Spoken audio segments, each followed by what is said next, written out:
Moikka! Minä on Tynkkysen Jere, 23-vuotias snowcross-kuljettaja Savonlinnasta. Tällä videolla haluaisin esitellä teille snowcrossin lajina sekä itseni urheilijana.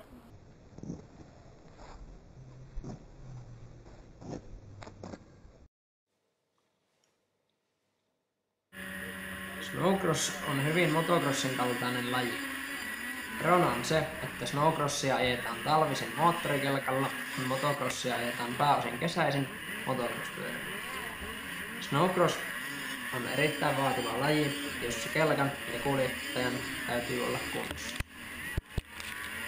Snowcrossia ajetaan pääosin Skandinaaviassa, Venäjällä ja Pohjois-Amerikassa.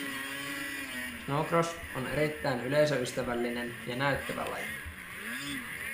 Skandinaavian kilpailuissa kilpailee yleensä 50 useaan sataan kilpailijaa. Kilpailut keräävät parista sadasta jopa useaan tuhanteen katsojaa.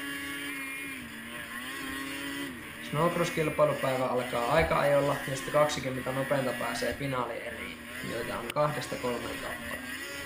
Jokainen erä kestää noin 25 minuuttia. Nuo 25 minuuttia ovat todellinen koitos niin moottorikelkalle kuin kuljettajalle. Jokaista erästä jaetaan pisteet, joilla kauden päädyttyä ratkaistaan mestaruus.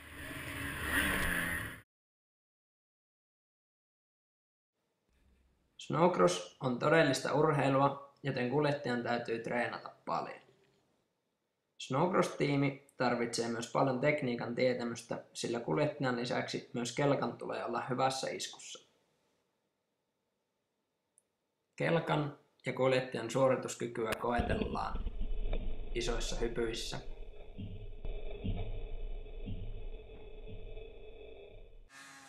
vaativilla ja vauhdikkailla pattisuorilla, kaatumisissa ja tiukoissa ja vauhdikkaissa kurveissa. Snowcross-kuljettaja on kunnioitettava ja mielenkiintoinen hahmo, joka on vahvasti esillä Skandinaavian kilpailuissa näyttävän kalustonsa kanssa. Yksikään snowcross-kuljettaja ei kuitenkaan pärjää yksin. He tarvitsevat ympärilleen vahvan tiimin, joka koostuu mekaanikoista, sponsoreista, auton kuljettajasta, valmentajasta ja monista muista avustajista. Snowcross-tiimin kuljetuskalusto liikkuu kymmeniä tuhansia kilometrejä vuosittain pitkillä kilpailu- ja harjoittelumatkoilla.